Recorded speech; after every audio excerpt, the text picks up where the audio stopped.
and I understand this is because of the conference we're hosting. Thank you so much for your interest, and welcome everybody. Before I update you on the coronavirus outbreak, I would like to start with a few words about Ebola. As you know, we have two fronts now. Although the world is now focused on coronavirus, we cannot and must not forget Ebola. We're very encouraged by the current trend.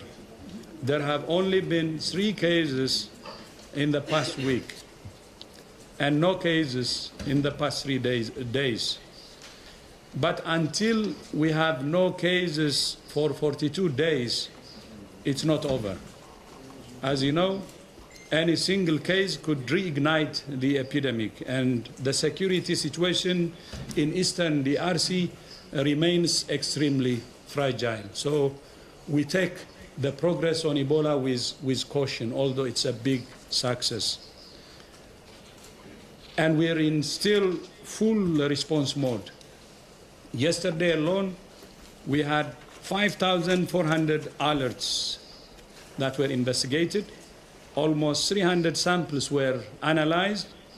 More than 700 people were vaccinated, and almost 2,000 contacts were followed. So still it's a massive response.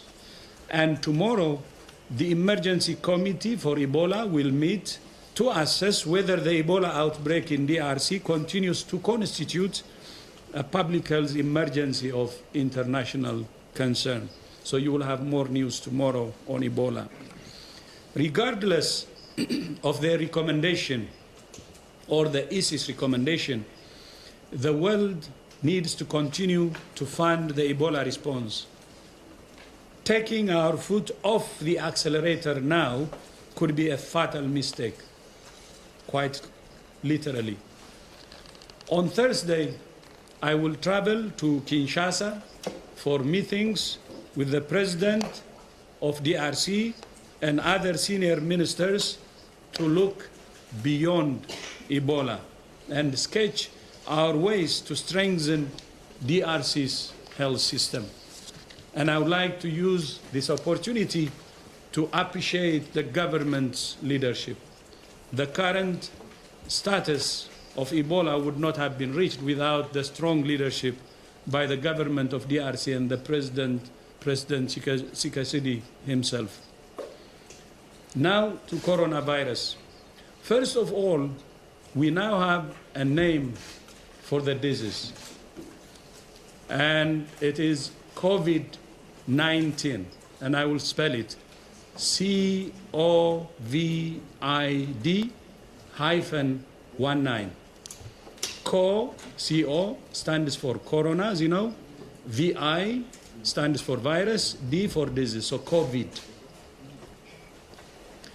Under agreed guidelines between WHO, the World Health Organization, the World Organization for Animal Health, and the Food and Agriculture Organization, means WHO, OIE, and FAO of the United Nations, we had to find a name that did not refer to a geographical location, an animal, an individual or group of people, and which is also pronounceable and related to the disease. Having a name matters to prevent the use of other names that can be inaccurate or stigmatizing. It also gives us a standard format to use for any future coronavirus outbreaks. And now to the coronavirus situation. As of 6 a.m. Geneva time this morning, there were 42,708 confirmed cases reported in China. And tragically, we have now surpassed 1,000 deaths.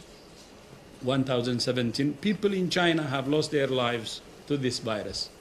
Most of the cases and most of the deaths are in Hubei province, Wuhan. Outside China, there are 393 cases in 24 countries and 1 death.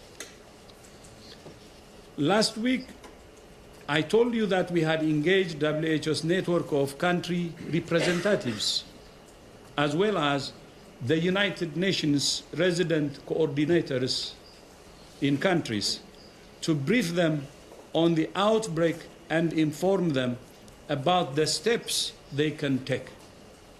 I also briefed Secretary General Antonio Guterres, and we agreed to leverage the power of the entire UN system in the response. Today, we have also activated a UN crisis management team to be led by my General, Dr. Mike Ryan. This will help WHO focus on the health response while the other agencies can bring their expertise to bear on the wider social, economic, and developmental implications of the outbreak, so we're all working to our strengths. So Mike will be the chief, still continue to be the chief emergency, and will also coordinate the whole UN response. As you know, today and tomorrow, WHO is hosting a meeting of more than 400 scientists from around the world, both in person and virtually. The main outcome we expect from this meeting is not immediate answers to every question that we have. The main outcome is an agreed roadmap on what questions we need to ask and how we will go about answering those questions. This is exactly what WHO is for, bringing the world together to coordinate the response. That's the essence of multilateralism, which is very important for the world. And a research roadmap is also important for organizations that fund research to have a clear sense of what the public health priorities are, so they can make investments that deliver the biggest public health impact. The development of vaccines and therapeutics is one important part of the research agenda. But it's not only one part. They will take time to develop, but in the meantime, we're not defenseless. There are many basic public health interventions that are available to us now and which can prevent infections now. For instance, the first vaccine could be ready in 18 months. So we have to do everything today using the available weapon to fight this virus, while preparing for the long term using the preparation for the vaccines. That's why we have sent supplies to countries to diagnose and treat patients and protect health workers. We have advised countries on how to prevent the spread of disease and care for those who are sick. We're strengthening the lab capacity all over the world. We're training thousands of health workers, and we're keeping the public informed about what everyone can do to protect their own health and that of others. It's when each and every individual becomes part of the prevention and control, the containment strategy, that we can succeed. So that's why reaching out to the public directly and telling the public the kind of precautions they need to take. This could be clean your hands regularly, either with alcohol-based drab or soap and water. Keep your distance from someone who is coughing or sneezing. And when you cough or sneeze, cover your mouth and nose with a tissue or your elbow. It's also important to remember that while we need investment in research and development, we also need investment in stopping this outbreak now. Last week, WHO issued a call for $675 million US, which is what the world needs to support preparedness and response operations in countries. We thank those countries that have contributed so far, and we call on all those who haven't to contribute urgently. There are many positive signals in terms of funding, and we hope all these positive signals will materialize. If we invest now in rational and evidence-based interventions, we have a realistic chance of stopping this outbreak. We have a window of opportunity. Maybe you're tired of me saying window of opportunity, but there is a window of opportunity. If you see the number of cases in China and the rest of the world, it's not even comparable. More than 40,000 in China, while in the rest of the world, it's only in the 300s, and only one death. You strike hard when the opportunity is there, when the window of opportunity is there. So that's what we are saying to the rest of the world. Let's be serious in using the window of opportunity we have. We shouldn't lose this opportunity. If we lose, we will regret it. And the opportunity was created because of the serious measures that China is taking in Wuhan and the other affected provinces. That is slowing the spread of the virus to the rest of the world. But I don't think this status can stay the same for long. That's why we have to use the current window of opportunity to hit hard and stand in unison to fight this virus in every corner. If we don't, we could have far more cases and far higher costs on our hands. And I don't think anybody wants that. This is a common enemy, and we have to fight it using this window of opportunity and fight it hard. I thank you. Thank you very much, Dr. Tedros, for these opening remarks. So just to remind... Sorry, may I add one thing? Go ahead. Some colleagues here, including my colleague journalists, friends, were asking me, where is Maria? I didn't know Maria is so popular now. So Maria Van Kerkhove is part of the expert team, and she is in Beijing, and she is well, if you're worried. So you will see her virtually, if she's listening. And just for your information, so she's with Bruce in Beijing, and hopefully she's listening as Bernard had said. But I'm very happy to see the respect you have for her. And I'm glad that, I have a very strong team, which I'm really proud.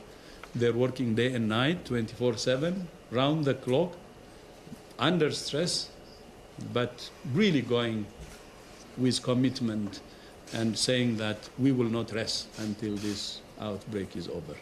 So Maria is one of them, and thank you so much for reminding me for asking me where her whereabouts is. Thank you.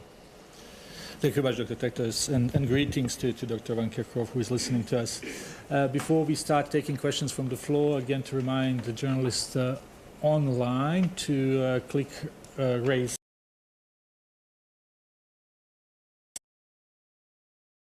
Press *9. So we will start with the questions here. Well, gentleman just in front of me, then Christian, then we will go on this side. Please introduce yourself and the outlet you are working for, and please one short question. Thank you. Okay, this is Yang with Xinhua News Agency. As Dr. Tedros mentioned, the entire UN system is willing to help. So could you give us a few examples on what the other agencies in the UN can contribute to the control and the prevention of the outbreak? Thank you so much.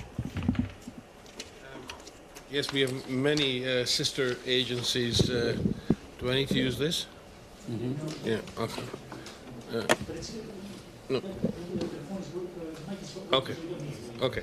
We have many important sister agencies in the United Nations system, many of whom need good information in order to manage their day-to-day operations and business continuity. So our humanitarian partners, peacekeeping partners need to understand the virus like every other global business operation needs to understand what's happening with the virus. But there are many of our UN agencies like the International Maritime Organization, the International Aviation Organization, who also can contribute huge amounts of information to our understanding, and equally we work closely with them.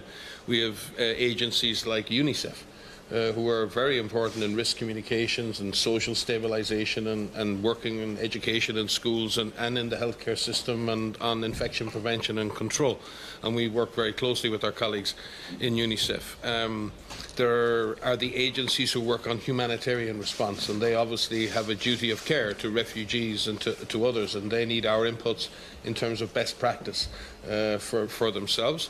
And we have the financial institutions like the World Bank, who are in a very strong position to look at the financial implications and shocks associated with this and look at means of mitigating those impacts. So the idea here is to bring together the UN system under the leadership of the SG with the Director General to ensure that the work WHO is doing is feeding into the UN system in terms of its own business, but equally that the UN agencies who can contribute to the overall global effort are doing so. And in particular, I would make reference to our resident coordinators in country for the UN system who integrate all of the UN operations in country. Many countries with weaker health systems may also have weaknesses in their economies and other potential shocks that might arise. So our country representatives, WHO's country representatives, are working very, very closely with the resident coordinators of the UN system, and we intend to continue doing that, and in fact have had large-scale teleconferences with all resident coordinators in the world. I think a couple of days ago we brought them all together last week. So I think that's the nature of the crisis management team operation, and this will be a joint operation between the United Nations Office for Crisis Coordination in New York and our Strategic Health Operations Centre here at WHO in Geneva. Thank you very much, Christian. For journalists, please use the mic. Yes, go ahead, please. Hello, this is Christiana with the German press agency, and it's a question for Dr. Tedros. There are reports today that the National Health Commission in China has changed the reporting rules of cases, meaning that people who are confirmed to be infected with the virus but do not show symptoms are not being counted in the statistics. Have you heard about that, and what is your response? I don't have that information, but we have regular communication with them, so we will check that, and we have also people on the ground, so we will check and get back to you. Thank you. Thank you very much. Yes, please, here, and then we will take a couple of more questions from the room here, because we have all journalists who travel to Geneva, so we will give a little bit of a priority to them. Yes, please, go ahead. Make sure that the mic is on. It has to be... Yes. Okay. Thank you, Tarek. Good afternoon. Very short. Thank you. Xing from Xinhua News Agency. We've learned that there are also Chinese researchers attending today's forum in a virtual way. So to what extent may the experience of China's health workers and frontline and the collecting and sharing of data by the Chinese researcher help design the roadmap of this research? Thank you. They actually have first-hand experience and a lot of experience, and surely they will help. And not only that, they will significantly shape the roadmap. But I will ask my other colleagues also to comment on this, but we expect a lot from them. Just to add, we were very fortunate this morning to have both Dr. George Gao and Dr. Wu from China CDC connected online, and they presented the data, particularly the research that has already been initiated in China. And we also have participants who are going to stay with us throughout the 2 days. And it's essential that they are involved in every aspect of the planning of the research, since most of the cases are in China now. So it would be critical for Chinese scientists and doctors and researchers to be involved. Dr. Keeney, do you want to add something? Well, also to say that there have been a lot of preparation from the WHO colleagues for this forum, and that thematic group have met virtually through teleconferences, and as much as possible, as much as they were available, because they have other things to deal with right now. The Chinese scientists have been involved in this discussion, and we certainly hope that they will continue to be engaged in drafting, in setting this roadmap. We also have had the opportunity to have vaccine manufacturers from China participate in today's meeting. And Sylvie has more information on the question you asked, so please, Sylvie. So yes, we ask our colleagues in the field about those changes of case definition, and indeed it's normal to adapt the case definition to the reality. So recently they have done the fourth adaptation to include mild cases and asymptomatic cases. And so if asymptomatic cases become positive at the laboratory testing, then they include them into the confirmed cases number. And so they have indeed broadened the case definition, because before the testing was only done on people who were hospitalized or attending some medical attention, receiving medical attention, but now because they are following contacts, apparently they have also included some asymptomatic people. They are followed up, or post-symptomatic, because in the contact list. Yeah. It's the opposite. So including the mild and the asymptomatic actually is a good idea. It's good. It's good that they did that. Yeah. Thank you very much for clarifying this. Now let's take a few more from the room. Let's try our colleagues who traveled to Geneva to be with us here. So I'll start with Victoria, then Tom, then John, please. Victoria MacDonald from Channel 4 News in London.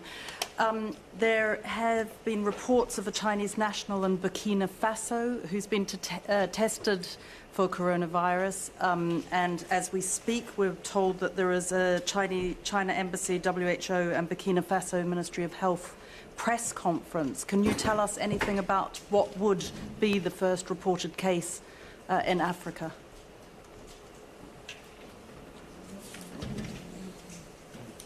So we don't have that information. We had some suspected cases in 3 or 4 countries, which were all negative, but the Burkina Faso is something new which we haven't heard about, and we will follow up on that. Thank you. Tom, please.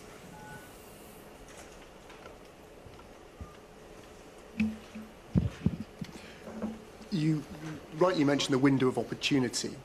As time passes, are you becoming more or less confident that this virus can be contained?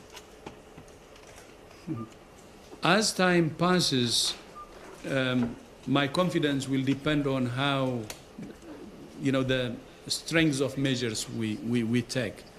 And that's why we're asking countries to be as, aggressive as possible. Because we are still in containment strategy, and we shouldn't allow this virus to have a space, to have local transmission. So it depends. We may, miss or squander this opportunity or use this opportunity. And I'm saying we still have time, and let's not squander this opportunity. There is opportunity, window of opportunity that we can use still now. And member states, if they're willing to then become more aggressive? Yes, there is. And there should be strong leadership, strong coordination, and they have really should do all the things, or take all the measures they need to contain it. Thank you very much. Please. Thank you. There we go. There is a cruise ship, the Westerdam luxury liner, which has been unable to dock. It's been turned away from multiple ports. Given your guidance on travel, do you have any message about that? And have you talked with any of the countries that have refused docking to this Westerdam cruise ship? We're in daily discussions as we speak with the International Maritime Organization who deal with these matters, and my colleague here, Jawad Major, to my left, our Assistant Director General for Preparedness, has been leading those discussions. And we've been looking at a number of different ships, mainly cargo vessels and not necessarily cruise liners. It's really important that there's an appropriate risk management approach taken here, and that also state parties be reminded of their obligations under what IMO terms free pratique, which is the ability for ships to dock unimpeded, especially to unload cargo, and also reminding our state parties of the principles of the dignity and human rights of travellers, which the IHR also enshrines. There are manageable risks associated with the conveyances, and there's plenty of guidance on how to do this properly. We need to ensure that there's neither an overreaction or an underreaction, and we need a proper risk management approach to this, as we want to see to all types of gatherings. And we're going to have this more and more in the coming weeks as we see more events and conferences, and we see cruise ships. Anywhere where people come and congregate, there is always going to be concern. But we need to balance those concerns with the need for our society, civilization, our economies to move. So we need to take a risk management approach. We must accept that in these circumstances there is no such thing as a zero risk. We must minimize risks, we must protect people and be ready to react appropriately should something untoward or something unexpected happen. And in the same exact case of cruise ships, again, a proper risk management approach to dealing with this issue is what we're advising. And as I say, we will be further analysing the number of ships who are in this particular circumstance, and we'll have more data on that tomorrow. But again, we call for the normal obligations under free pratique and for the normal principles of the dignity and human rights of travellers to be upheld. Thank you very much, Dr. Ryan. We will take one more from here, from Tulip, who came from BBC here, and then we will go online. Tulip. Hi, yeah, Tulip Mazunda from BBC News. I just wanted to find out whether the concern about weaker health systems and this virus getting into so many health systems, as Dr. Tedros, is still the biggest concern for this becoming a full-blown global pandemic, and also just any updates on what's happening in sort of these poor countries. Yeah, thank you. Maybe you must be tired of me saying for some time now, since I became DG, many journalists asked me, what wakes you up at night? And I say, pandemic flu and any pandemic disease. And the reason for that is exactly what you say, because we have countries with weaker health systems. And as you know, we're as strong as the weakest link. And the world is getting smaller and smaller. It's a globalized world. And whatever happens at the weakest link could affect all of us. So that's why when we think about investing in our respective health systems, we should not forget to invest in countries with weaker health systems that need support. So my message again in the middle of this outbreak is the same. We have to invest in preparedness. And preparedness means helping those countries who need a helping hand to strengthen their health system. And that's going to be our guarantee. And we have identified, by the way, as WHO, the minimum is 30 countries. If you push to the maximum, are not more than 45 countries who need our support. And investing in those countries with weaker health systems is important. I think we're now having a real problem in our hands. And we must take what's happening now seriously and really commit to preparedness, to strengthening our health systems all over the world. and make this world safer. Still, I said it many times, I have a great concern that if this virus makes it to a weaker health system, it will create havoc. It will. For now, it doesn't seem so, but it doesn't mean that it will not happen. It may. It depends on how really we lead this response and how we respond to the outbreak. So that's why I don't think it's too late. We have the window of opportunity, and the whole world should really stand in unison to contribute to strengthening the countries with weaker health systems. And that's the answer for now. But that's not just for now, but we have to continue. This is not a few months or a few years of work. It will be many years of work that should be sustained and make our health system as strong as possible. Because we have already seen it. Outbreaks can bring serious upheavals, serious consequences to the world. It's not just a health security issue, or it's not a matter of somebody sick or, the number of people who are dead. It's a matter of political, social, and economic upheavals. It can affect all areas of society. And that's why we have to take it seriously.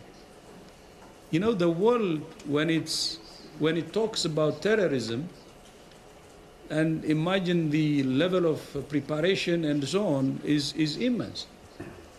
To be honest, a virus is more powerful in creating political, economic, and social upheaval than any terrorist attack, believe it or not. I was a foreign minister, been one of my hat discussing about terrorism and so on, but a virus can have more powerful consequences than any terrorist action. And that's true. And if the world doesn't want to wake up and consider this enemy virus as public enemy number one, I don't think we will learn from our lessons. It's number one enemy, and to the whole world, and to the whole humanity. And that's why we have to do everything to invest in health systems, to invest in preparedness. And that's why I always say that's what wakes me up at night. And it should wake all of us at night. It's the worst enemy you can imagine. It can create havoc, political, economic, and social. Thank you. Thank you very much, Dr. Tedros. We will go for a few questions from journalists online, and hope if we are all short, we will be able to get back to the room. I'll call first to colleagues from CNN. Vasco, can you hear us, please? Yes, can you hear me? Yes, please speak a little bit more loud. My question is on comments made by a doctor in Hong Kong today who said that this virus could reach up to 60% of the world population. What do you have to say on that?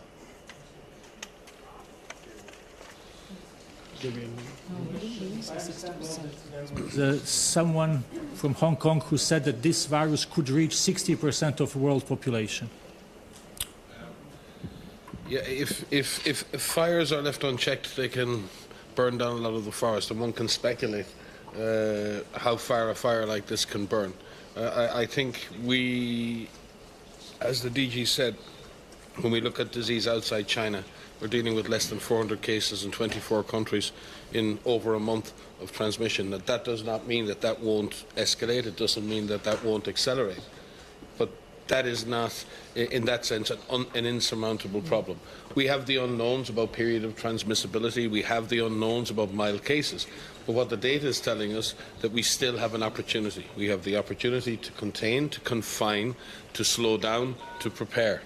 And we need to be extremely careful not to overly, everyone is talking about social media, everyone is talking about staying calm and keeping our populations calm, yet every chance we get, we seem like we want to accelerate the infodemic and not contain the epidemic. So I think we need to be very balanced and careful here with our populations, with our communities. They already have concerns, and they're concerned. And the real issue is to empower our communities to take action, to protect themselves, to give them things to do. And there are things that every single human being on this planet can do to protect themselves from this disease. So let's be careful in throwing around figures, speculation, and scaring people. Let us plan and focus, laser focus on containment, confinement, and slowing the virus down. And if we have to deal with the circumstances at a later date of a more widespread epidemic, we will do that. And that could be a milder disease at that point. So I just caution everybody to not start throwing around figures that there is no basis for at the moment. I will maybe add to that, just to remind you one thing. When Ebola started, if you remember, there was a lot of speculation, and some people were saying it will really move or spread all over the world. This is going to be dangerous, and estimate speculation after speculation. And our position was, okay, expecting the worst may be fine, but let's see what we can do. And we said, as WHO, containment is possible. So let's not just go into extremes. And you remember, we were actually being attacked for advocating for containment, keeping this virus, Ebola, in DRC and finally finish it. And you remember that. And what happened now? A year and a half, it's contained in DRC. You remember it crossed to Uganda, 3-4 cases, and it was hammered because Uganda was prepared. It's still contained in DRC. There were speculations, there could be speculations. And I don't mind with speculations, but let's have also the balance. What can we do within our hand to really contain this outbreak? And the strategy, by the way, with what we're using now is the same. Hammer the source, hammer the epicenter, slow or prevent the spread of that virus to the rest of the world. And that was exactly what we were trying to do in DRC. So we don't want, as WHO, go into speculations. We prefer actually, okay, people can have projections, that we prefer what can be done with the equipment or with the solutions at hand and do our best to contain it at the source without undermining its gravity, without undermining the serious consequences it may have. And that's what we did, and that's what we want for this one. Of course, Ebola and this are not the same. Ebola is lousy. This is airborne. Corona is airborne. It's more contagious. And you have seen it, how it went into 24 countries, although it's a small number of cases. In terms of potential to wreak havoc, the corona is very different from Ebola. Corona has more potency, virulence. We take it more seriously, but still the position should be, instead of speculation, really to focus at the source, to do everything at the source, slow the spread, stop the spread, invest more in containment, and based on the situation, move into other strategies if necessary. So, meaning we have to be realistic. We have to be calm. But we have to take also serious measures. That's what we advise. And many of the instruments to check it are in our hands. But we can expect, of course, serious things, but let's do whatever we can and contain it. Thank you. Thank you very much, Dr. Tedros. Let's take one more question from line. John Cohen from Science. John, can you hear us? I can. Can you hear me? Yes. Go ahead, please. Yes? Do you hear me? Yes. So can you quickly clarify what the virus name is? You said the disease name. And also, have you received any information from China about the environmental samples tested at the marketplace and whether any animals were tested? Do you have any details at all? This is the disease, it's not the virus. Yeah, that is the disease name. It's COVID-19. Do you want to? You can reveal it? So, Please. so the name of the disease is COVID-19. That's coronavirus disease 19. And the reason for choosing the name, I think the Director General pointed out what certain principles are when you name the disease. Coronavirus is a group of viruses that's quite common. There are already many known human strains of corona and many animal strains of corona. So it is possible that in the future there'll be another strain of coronavirus, and then that could be also named by the year in which it appeared. So it allows for future naming of other coronaviruses. And at the same time, this disease also allows the entire spectrum of clinical manifestations to be covered. It is because it's a respiratory, it could also manifest in other forms, and so it's a broader name. The virus itself is named by the international group of virologists who will look into the taxonomy. There's a particular taxonomy that they follow, and then the genus, the species, etc. would be specified. But it's important to have a name for this disease that everybody uses, both for scientific purposes to compare. When you want to compare the literature, you want to compare data, you need a common terminology, and also to avoid a number of different stigmatizing or other forms of confusing names.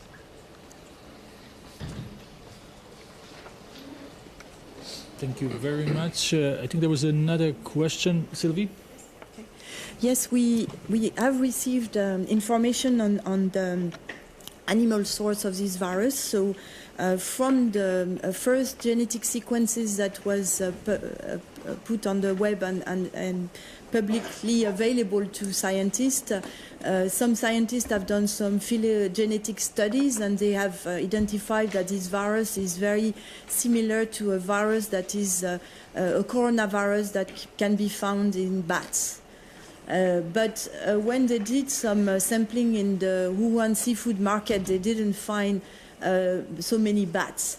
And so it's very likely that there is an intermediate host that has been contaminated, and but still they have done a lot of samples in various animal species, but they have not found yet which intermediate host could have been the amplifier, at least in this Wuhan city.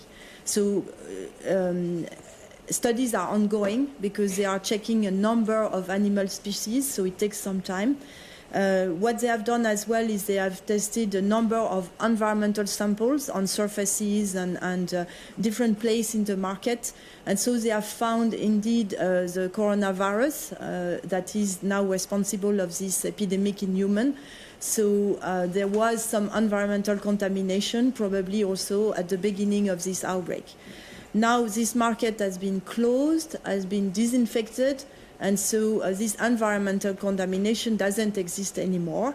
But studies are still ongoing to try to better understand what has happened in the animal world before human beings were contaminated. And it's still ongoing, and we hope that this meeting on research will provide us a little bit more information on this aspect of the outbreak that is still not very clear and requires more research. Okay, sorry, I used the military word airborne. It meant to spread via droplets or respiratory transmission. Please take it that way, not the military language. Thank you. Thank you very much for clarification. We will go back to the room as I have some questions. We'll start with Bodhi, then Stephanie, then Gunilla. Very short, one question, please.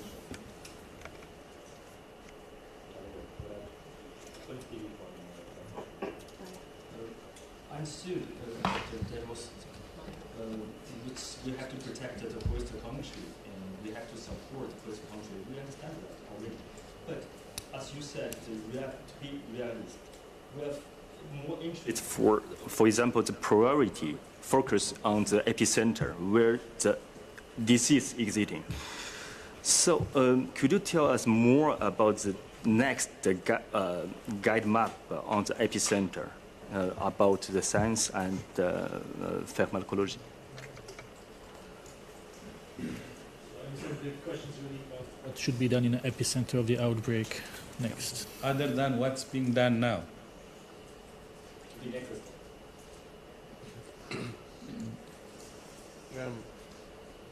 I think, well, certainly from our observations and from working with authorities in China, they've been heavily focused on three issues, I think. Wuhan and Hubei itself, the surrounding or the provinces who have been more heavily affected than others, and they've sort of had a three-pronged approach. And you can see the way they've had very strong measures in Wuhan, but they've extended those measures to defined areas outside Wuhan where they feel the epidemiology was getting more difficult or more challenging. So they're operating sort of, I believe, on sort of a three-pronged strategy. You can see over the last number of days and weeks that the initial focus was clearly on caring for the sick and really dealing with that shock to the system of so many unwell people presenting, and you saw that with the efforts to build new isolation facilities. But increasingly what we're seeing is the community at large, community committees, and the mobilization of community-based surveillance, community-based activity in order to detect milder cases. And you can see by the way the case definition is being shifted now. There's a move now to move out and trying to detect all of cases, even the milder cases. And that seems like a very prudent thing because you want to check that you're seeing all the cases. When you're facing a fire, a large fire, and this happened in West Africa too with Ebola, when the disease was extremely intense, it's very hard to do the classic public health things like contact tracing. You're dealing with a massive wave of cases, you're trying to deal with the sick. And as you get control on that, and as the number of very sick patients drops or stabilizes, you try to push the surveillance out towards the community.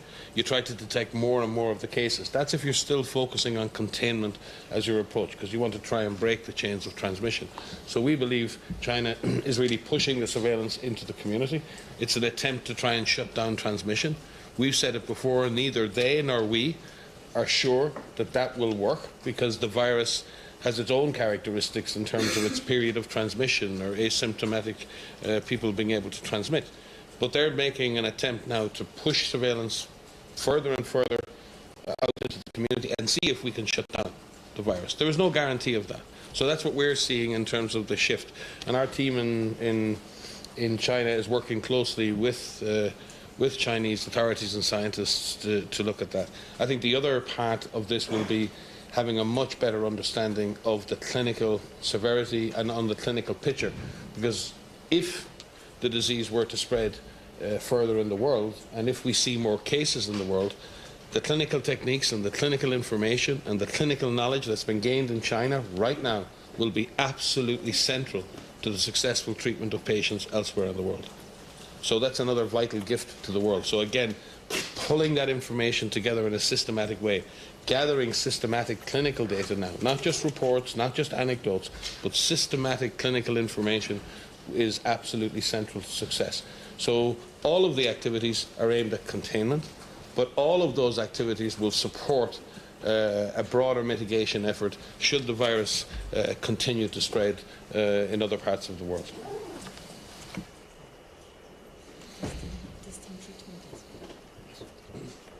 Yes, and clinical trials, sorry. Sylvie reminded me that right now with the caseload in China, while it's a very terrible toll, and again, we recognize the work of the health workers and the suffering of communities of families in China. They're suffering on behalf of us all. But there is an opportunity to test drugs, and already at least one clinical trial is underway, and we're working with Chinese scientists on further clinical trials that will allow the immediate testing of drugs in that setting, and the results again of those trials will be available in time to guide clinicians in other parts of the world. So again, that's another important strand, and again a further and complete understanding of the source. As I said, a presumption of the source is a dangerous thing, because even if we were successful in this attempt to confine and contain the virus, if we don't know the source, then we're equally vulnerable in future to a similar outbreak, and understanding that source is a very important next step in the strategy. Thank you very much. Some of our speakers have to go, so we'll take super short 2 questions that I promised to Stephanie and to Gunilla. Very short, because you have to go. We will have other opportunities already tomorrow. We'll be here. Stephanie. I just wondered, the Director General, in your speech, you referred to a very grave threat potentially to the rest of the world from this virus, which is clearly an emergency in China. I wondered if you could elaborate on that, especially for our visual colleagues, and what led you to use that language this morning. Was there some change in your risk assessment overnight? Was it information coming in from Hong Kong about suspect cases in a building which was later dismissed on the basis of results? Could you elaborate? No,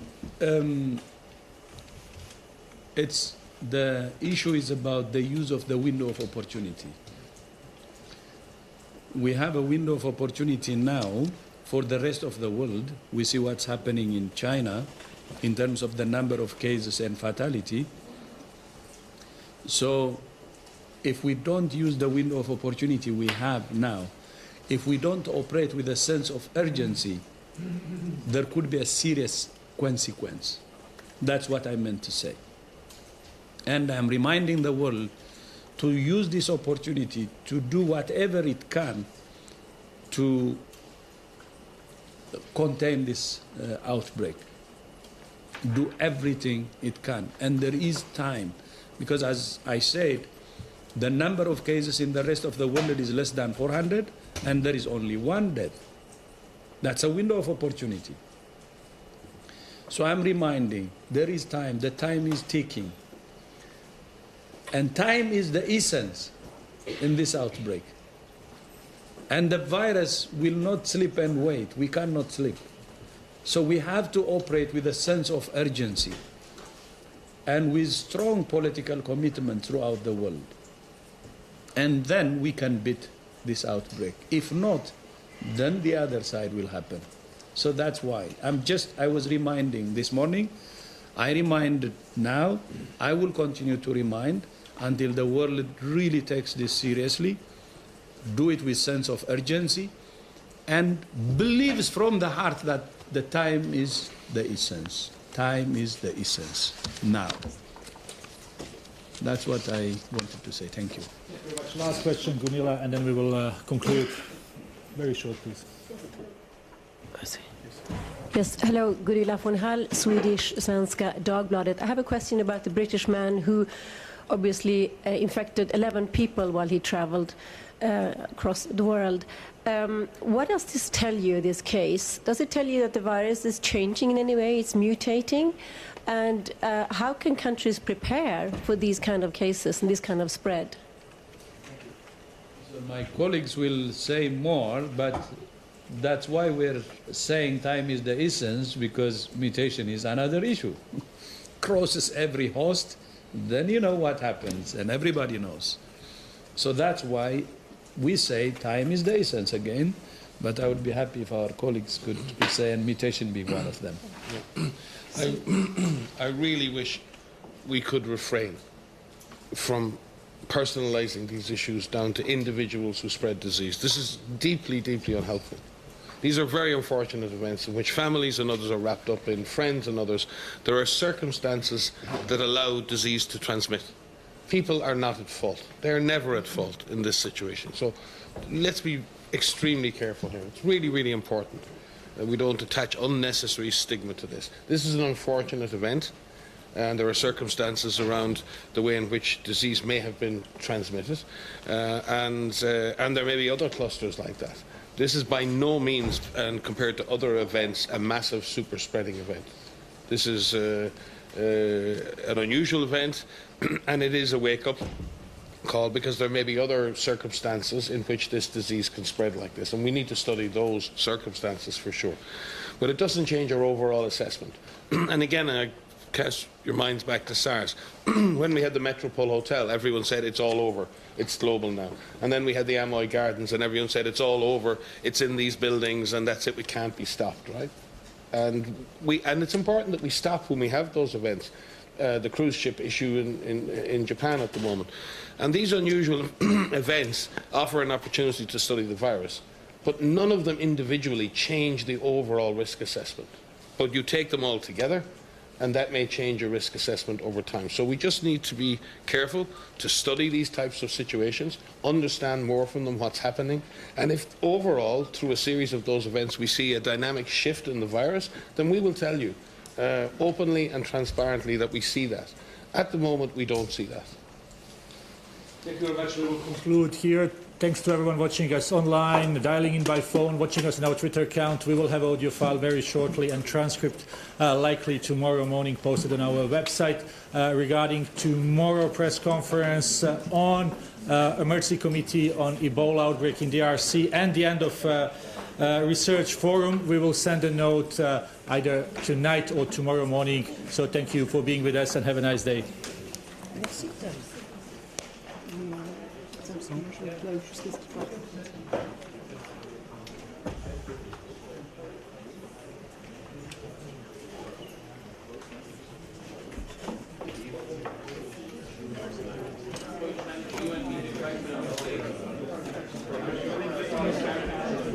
Here we have